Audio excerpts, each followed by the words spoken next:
Dear students, in this video we shall continue our discussions on natural resources, and today we shall discuss energy resources. Energy resources are the opportunities that an area offers to generate energy based on its natural conditions and circumstances.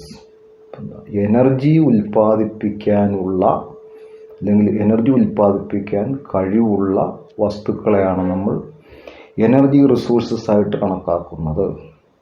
ഊർജം ഉൽപ്പാദിപ്പിക്കാൻ കഴിവുള്ള വസ്തുക്കൾ. Energy is a primary input for almost all economic activities and is therefore vital for improvement in quality of life. എല്ലാ economic ആക്ടിവിറ്റിക്കും മനുഷ്യൻ്റെ എല്ലാ പ്രവൃത്തികൾക്കും energy ആവശ്യമാണ്. Energy ഊർജമില്ലാതെ മനുഷ്യൻ്റെ ഒരു പ്രവൃത്തിയും മുന്നോട്ട് കൊണ്ടുപോകാൻ പറ്റില്ല. എല്ലാ എക്കണോമിക് ആക്ടിവിറ്റിയുടെയും ബേസ് ആയിട്ട് വരുന്ന എനർജിയാണ്. അപ്പം അതുകൊണ്ട് നമ്മുടെ ലൈഫിൻ്റെ ഒരു ക്വാളിറ്റി ഇമ്പ്രൂവ് ചെയ്യാൻ ഏറ്റവും അത്യാവശ്യമായ ഒരു ഘടകമാണ് energy. Then its use in industries, commerce, then transport, telecommunication, agriculture and household services. ഇപ്പം ജീവിതത്തിൻ്റെ എല്ലാ തുറകളിലും മനുഷ്യജീവിതത്തിൻ്റെ എല്ലാ ഭാഗങ്ങളിലും എല്ലാ ആക്ടിവിറ്റിയിലും എനർജി റിസോഴ്സസിന് അതുപോലെ ഇമ്പോർട്ടൻസ് ഉണ്ട്. ഏറ്റവും പ്രധാനപ്പെട്ട ഒരു റിസോഴ്സാണ്. സോ അതുകൊണ്ടെന്താ continuous supply of energy resources അത് വളരെ ഇമ്പോർട്ടൻ്റ് ആയിട്ടുള്ളൊരു ഫാക്ടറാണ്. ദെൻ നമ്മൾ എനർജിയെക്കുറിച്ച് ചോദിക്കുകയാണെങ്കിൽ the needs of energy arise in very large number of applications. പ്രധാനപ്പെട്ട എനർജി ആപ്ലിക്കേഷൻസ് എന്തൊക്കെയാണ്? In power plants to run the turbine. നമ്മളെന്താ പവർ ജനറേറ്റ് ചെയ്യുന്ന ഇലക്ട്രിസിറ്റി ജനറേറ്റ് ചെയ്യുന്ന പ്ലാന്റുകളിൽ ടർബൈൻ ടേൺ ചെയ്യുന്നതിന് അല്ലെങ്കിൽ റൊട്ടേറ്റ് ചെയ്യുന്നതിന് എനർജി ആവശ്യമാണ്. അത് പല വിധത്തിലുള്ള എനർജി അവിടെ ഉപയോഗിക്കപ്പെടാം. അതുപോലെ തന്നെ എന്താ ട്രാൻസ്പോർട്ടേഷൻ സെക്ടർ, ഓട്ടോമൊബൈൽസിൻ്റെ മൂവ്മെൻറ്റിന്. ദെൻ സ്പേസ് ടെക്നോളജി ആണെങ്കിൽ propel rocket, spacecraft, satellites et cetera എല്ലാ കാര്യങ്ങൾക്കും മൂവ്മെൻറ്റിന് എനർജി അത്യാവശ്യമാണ്. ഒരു ചെറിയ മൂവ്മെൻറ്റ് അതുണ്ടാകണമെന്നുണ്ടെങ്കിൽ അവിടെ എനർജി ആവശ്യമായിട്ട് വരും. അതുപോലെ തന്നെ ഈ മിലിറ്ററി യൂസ് ആണെങ്കിൽ മിസൈൽസ്, ടാങ്ക്സ്, വെപ്പൺസിൻ്റെ എല്ലാം. ഇപ്പം മിലിറ്ററി യൂസിനാണെങ്കിൽ വെപ്പൺസിൻ്റെ മൂവ്മെൻറ്റിന്, മിസൈൽസിൻ്റെ മൂവ്മെൻറ്റിന്, ടാങ്ക്സിൻ്റെ, എയർക്രാഫ്റ്റിൻ്റെ എല്ലാ മൂവ്മെൻറ്റിന് എനർജി ആവശ്യമാണ്. അതുപോലെ industrial sectors four manufacturing steel, എല്ലാ ഇൻഡസ്ട്രികളിലും എനർജി ആവശ്യമാണ്. ഇൻഡസ്ട്രിയൽ സെക്ടേഴ്സ്, ഇൻഡസ്ട്രികളുടെ റണ്ണിങ്ങിന് എനർജി വളരെ അത്യാവശ്യമാണ്. അതുപോലെ നമ്മുടെ ഡൊമസ്റ്റിക് യൂസ് ആണെങ്കിൽ എന്താണ് നമ്മുടെ ഇലക്ട്രിക്കൽ ബൾബ് വെളിച്ചത്തിന്, റെഫ്രിജറേറ്ററിന്, അതുപോലെ നമ്മുടെ എയർ കണ്ടീഷണർ വർക്ക് ചെയ്യാൻ. ജീവിതത്തിൻ്റെ എല്ലാ തുറകളെയും നിയന്ത്രിക്കുന്ന ഒരു സോഴ്സാണ് എനർജി റിസോഴ്സ്. എനർജി റിസോഴ്സസ് ഇല്ലാതായി കഴിഞ്ഞാൽ, എനർജി ഇല്ലാതായി കഴിഞ്ഞാൽ അവിടെ ജീവൻ അവസാനിക്കും. അതോടുകൂടി ഭൂമിയിലെ ലൈഫ് ഇല്ലാതാകുന്നു, ജീവൻ്റെ നിലനിൽപ്പ് തന്നെ ഇല്ലാതാവും. ഇനി നമ്മൾ എനർജി ഒന്ന് ക്ലാസിഫൈ ചെയ്യുകയാണെങ്കിൽ we can classify the energy resources in two one is renewable resources and non renewable resources. Renewable energy resources. So what are renewable energy resources? Renewable energy resources are those natural resources which are inexhaustible. ഒരിക്കലും അവസാനിക്കാത്തത്, വീണ്ടും വീണ്ടും renew ചെയ്യപ്പെടുന്നത്, ഇൻഎക്സോസ്റ്റബിൾ. And can be used to produce energy again and again. വീണ്ടും വീണ്ടും ഊർജം ഉൽപ്പാദിപ്പിക്കാൻ കഴിവുള്ള resources ആണ് ഇൻഎക്സോസ്റ്റബിൾ resources. So these are available in unlimited quantity in nature. ഇത് അൺലിമിറ്റഡ് ക്വാണ്ടിറ്റിയിൽ നേച്ചറിൽ അവൈലബിൾ ആണ്. ഇത് പ്രകൃതിദത്തമായിട്ട് തന്നെ ഇതിൻ്റെ ക്വാണ്ടിറ്റി നമുക്ക് ലിമിറ്റ് ചെയ്യാൻ പറ്റില്ല. ഉപയോഗിക്കും തോറും റീപ്ലേസ്മെൻറ്റ് നടന്നുകൊണ്ടിരിക്കുന്ന സോഴ്സസ് ആണ്. Then and develop in a relatively short period of time. It includes solar, wind, hydro energy etc. പ്രധാനപ്പെട്ട നോൺ എക്സോസ്റ്റബിൾ അല്ലെങ്കിൽ റിന്യൂവബിൾ എനർജി സോഴ്സസ് എന്തൊക്കെയാണ്? വിൻഡ് എനർജി, കാറ്റൊരിക്കലും അവസാനിക്കുന്നില്ല. സോളാർ എനർജി, സൂര്യപ്രകാശ എനർജി ഉൽപ്പാദിപ്പിക്കുക, അതിനൊരു എൻഡില്ല. Wind energy, solar energy, then hydro electricity. Hydro energy അല്ലെങ്കിൽ ഹൈഡ്രോ എനർജി എന്ന ഒരുപക്ഷെ മഴയെ ഡിപ്പെൻഡ് ചെയ്തായിരിക്കും ഇരിക്കുന്നത്. നമ്മുടെ ഈ ഹൈഡ്രോ ഇലക്ട്രിക് പ്രോജക്റ്റുകളൊക്കെ മഴയെ എന്നിരുന്നാലും എൻ്റെ നമുക്ക് പറയാൻ പറ്റില്ല, അത് എക്സോസ്റ്റബിൾ അല്ല. അതെല്ലാം റിന്യൂവബിൾ എനർജി സോഴ്സസ് ആണ്. അതിൻ്റെ പ്രധാനപ്പെട്ട റിന്യൂവബിൾ എനർജി സോഴ്സ് നമ്മളൊന്ന് പെട്ടെന്ന് നോക്കിക്കഴിഞ്ഞാൽ, ഒന്ന് സോളാർ എനർജി. സൂര്യപ്രകാശം അല്ലെങ്കിൽ സൂര്യനാണ് എല്ലാ എനർജിയുടെയും ബേസിക് അടിസ്ഥാനമായിട്ട് വരുന്നത്. So the energy obtained from sun is called solar energy. All natural phenomena like then flowing of wind, water cycle, photosynthesis etc. are possible only due to solar energy. Solar energy ഉള്ളത് കൊണ്ടാണ് വിൻഡിൻ്റെ movement, water cycle, അതുപോലെ സസ്യങ്ങളിൽ നടക്കുന്ന photosynthesis, സസ്യങ്ങൾ ആഹാരം പാകം ചെയ്യുന്ന ഒരു പ്രോസസ്സുണ്ട് ഫോട്ടോസിന്തസിസ്. സസ്യങ്ങളുടെ ഫോട്ടോസിന്തസിസ് ആണ് ആഹാരം, നമ്മുടെ ഫുഡ് ചെയിനെ നിയന്ത്രിക്കുന്നത്. Photosynthesis et cetera all depends on solar energy. Solar energy is also use to cook food, heat water, light street, pump water, irrigating fields et cetera. നമ്മുടെ സോളാർ പാനലുകൾ ഉപയോഗിച്ച്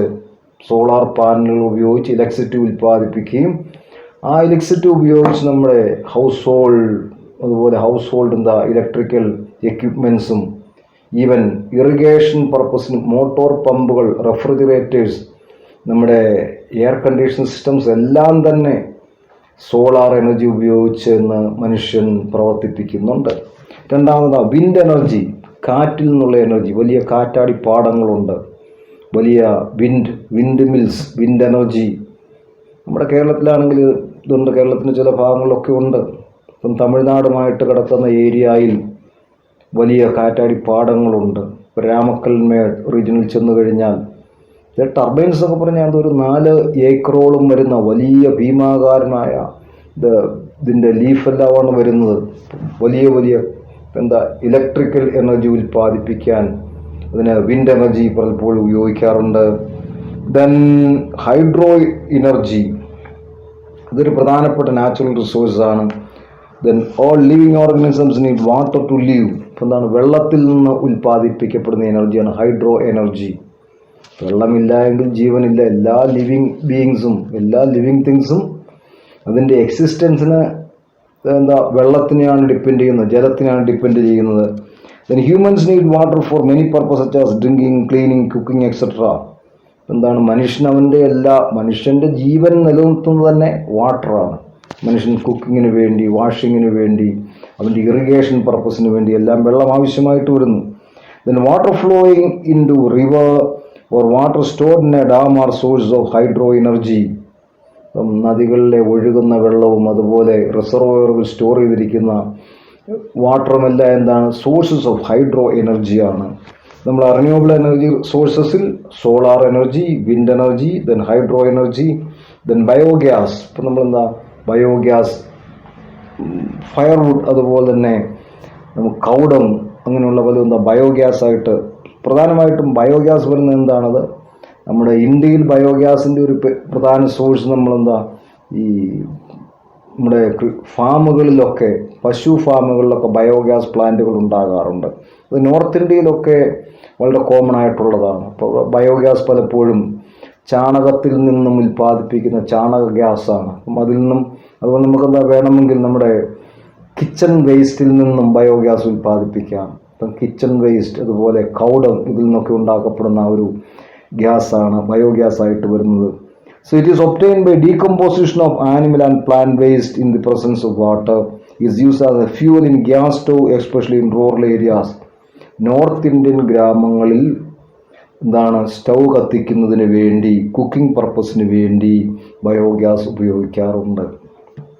Then firewood, that is another source of energy. Firewood, വിറക്, ഇത് വളരെ ആദിമകാലം തൊട്ട് തന്നെ മനുഷ്യൻ ഉപയോഗിക്കാൻ തുടങ്ങിയ ഒരു ഫ്യൂവൽ സോഴ്സ് വുഡാണ്, ഫയർവുഡാണ്. അപ്പം അതുപോലെ ഫയർവുഡാണ്. ദെൻ ഹൈഡ്രജൻ, ഇതൊരു നല്ല സോഴ്സ് ഓഫ് എനർജിയാണ്. Hydrogen is a good source of energy because it does not create pollution and produce maximum energy on burning.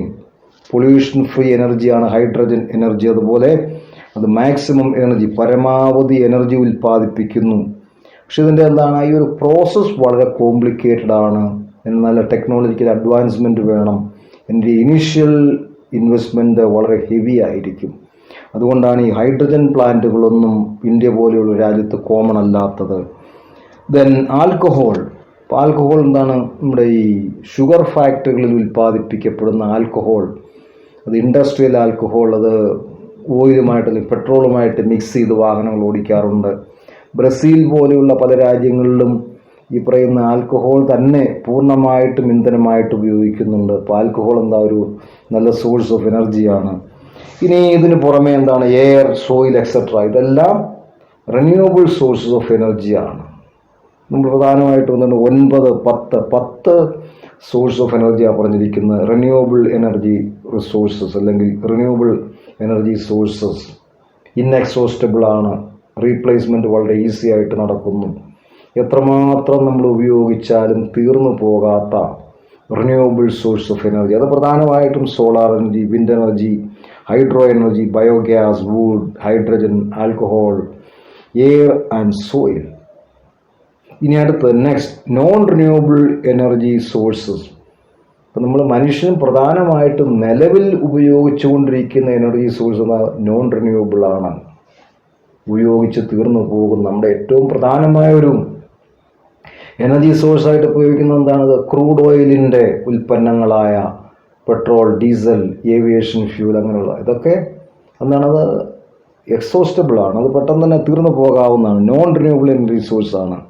Non renewable energy sources are those natural resources which are exhaustible, അവസാനിക്കപ്പെടാവുന്നത്, പെട്ടെന്ന് തന്നെ തീർന്നു പോകാവുന്നത്, exhaustible and cannot be replace once they are use. ഒരിക്കൽ ഉപയോഗിച്ച് കഴിഞ്ഞാൽ replacement അസാധ്യമായ exhaustible ആയിട്ടുള്ള എനർജി റിസോഴ്സ് എന്താണ്, നോൺ റിന്യൂവബിൾ എനർജി സോഴ്സസ് ആണ്. These are available in limited amount. ഈ എക്സോസ്റ്റബിൾ എനർജി റിസോഴ്സ് എല്ലാം അതൊരു ലിമിറ്റുണ്ട്, ഒരു ഡെഫിനറ്റ് ക്വാണ്ടിറ്റിയിൽ അത് അവൈലബിൾ ആയിട്ടുള്ളൂ. Limited amount and develop over A very long period. ഈ സോഴ്സസ് ഒക്കെ ഇതിൻ്റെ ഫോമിലേക്ക് അല്ലെങ്കിൽ യൂസബിൾ ഫോമിലേക്ക് മാറുന്നതിന് ലക്ഷക്കണക്കിന് വർഷങ്ങൾ എടുത്തിട്ടുണ്ടാവാം. അതുകൊണ്ട് അതിൻ്റെ റീപ്ലേസ്മെൻറ്റ് എളുപ്പമല്ല. So these include fossil fuels and nuclear power.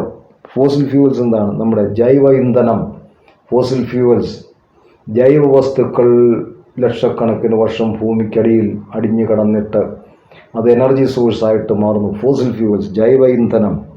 So fossil fuels like coal and petroleum are non renewable resources. കോളും പെട്രോളിയം, പെട്രോളിയം എന്ന് പറഞ്ഞാൽ ക്രൂഡ് ഓയിലിൻ്റെ ഒരു പ്രോസസ്സിങ്ങിലൂടെ നമുക്ക് ലഭിക്കുന്നതാണ് ക്രൂഡ് ഓയിൽ. ഇപ്പം ഇതൊക്കെ എന്താണ്, ഇതൊക്കെ നോൺ റിന്യൂവബിൾ ആണ്. നമ്മൾ കോൾ മൈനിൽ ഒരിക്കൽ എക്സ്ട്രാക്ട് ചെയ്ത് കഴിഞ്ഞാൽ, ഇപ്പോൾ ഒരു 10,000 ടൺ എക്സ്ട്രാക്ട് ചെയ്ത് കഴിഞ്ഞാൽ അത് അവസാനിച്ചു, പിന്നീട് അതോടെ കാണുന്നില്ല. അതുപോലെ ക്രൂഡ് ഓയിൽ നമ്മളെന്താ, ഒരു ബാരൽ എക്സ്ട്രാക്ട് ചെയ്ത് കഴിഞ്ഞാൽ അത്രയും ക്വാണ്ടിറ്റി കുറഞ്ഞു. ഇതെല്ലാം എക്സോസ്റ്റബിൾ സോഴ്സസ് ആണ്. Then they are found deep inside the earth and are made by natural process over many centuries. പല നൂറ്റാണ്ടുകൾ, ആക്ച്വലി സെഞ്ചുറീസ് അല്ല, ലക്ഷക്കണക്കിന് വർഷങ്ങൾ വേണം കോളും ക്രൂഡ് ഓയിലും ഒക്കെ form ചെയ്യപ്പെടാനായിട്ട്. Their quantity is limited and take thousands of years to get renewed. Examples of fossils are coal. Fossil ഫ്യൂവൽസിൽ ഏറ്റവും ആദ്യം മനുഷ്യന് ഉപയോഗിക്കാൻ തുടങ്ങിയത് കോളാണ്. കൽക്കരി, നമ്മുടെ ഏറ്റവും അടിസ്ഥാനമായിട്ട് കൽക്കരിയാണ് ആദ്യമായിട്ട് നമ്മൾ ആദ്യമായിട്ട് ഇലക്ട്രിസിറ്റി ജനറേഷനും അതുപോലെ പവർ ജനറേഷൻ നമ്മുടെ കൽക്കരിയല്ലേ. ആദ്യമകാലത്ത് ട്രെയിനൊക്കെ ഓടിക്കാൻ ഉപയോഗിച്ചിരുന്നത് കൽക്കരിയാണ്.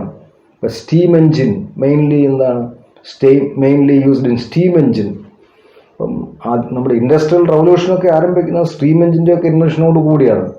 സ്റ്റീം എൻജിൻ്റെ പ്രവർത്തനത്തിന് പ്രധാനമായിട്ടും ഡിപ്പെൻഡ് ചെയ്തിരിക്കുന്ന കോളാണ്, കൽക്കരിയാണ്.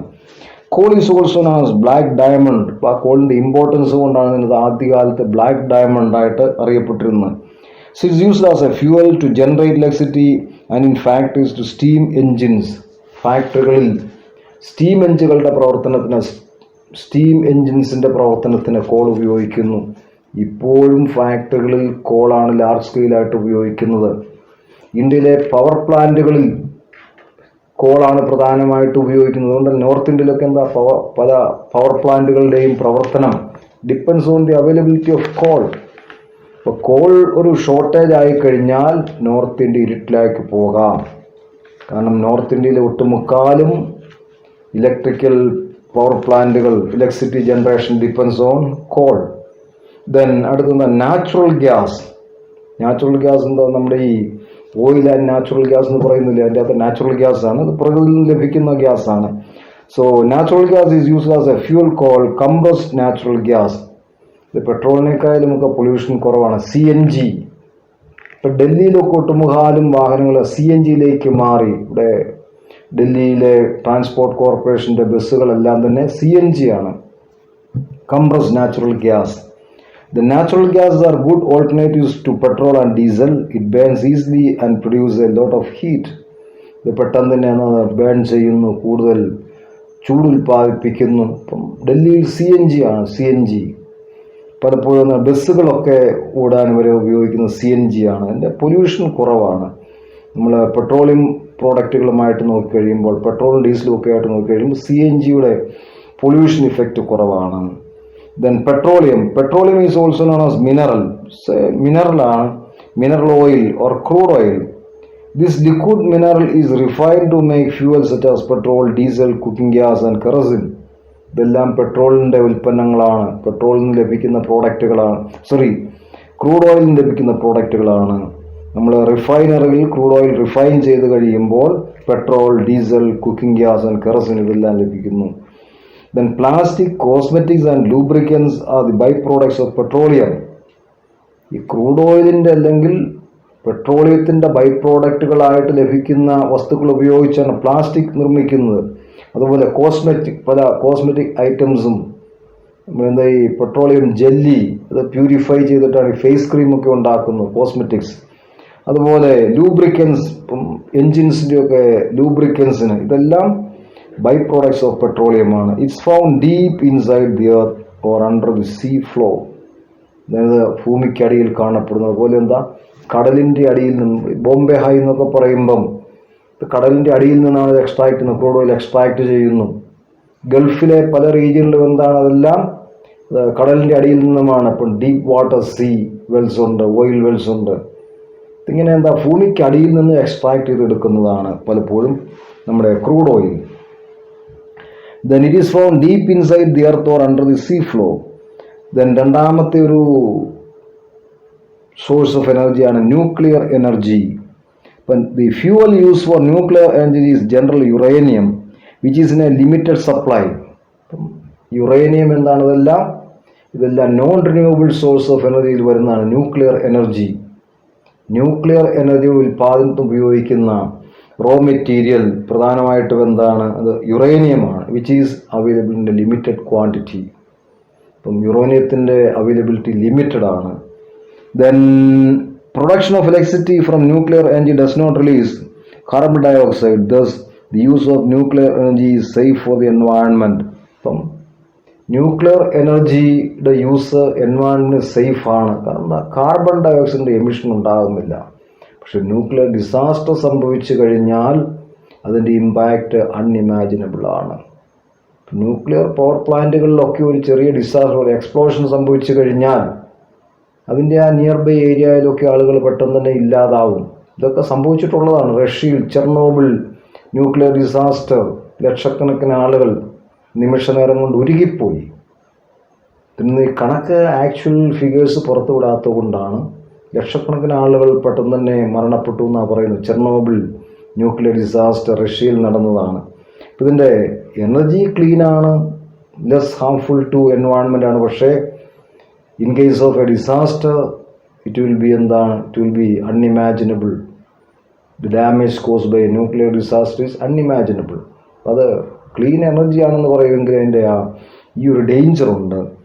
ഇപ്പം നമ്മൾ പ്രധാനമായിട്ടും ഒരു നോൺ റിന്യൂവബിൾ എനർജി സോഴ്സസിൽ ഫോസിൽ ഫ്യൂവൽസും അതുപോലെ ന്യൂക്ലിയർ എനർജിയുമാണ് ഉൾപ്പെട്ടിരിക്കുന്നത്. Non renewable exhaustible energy resources ആണെങ്കിൽ ഫോസിൽ ഫ്യൂവൽസും അതുപോലെ തന്നെ ന്യൂക്ലിയർ എനർജിയും.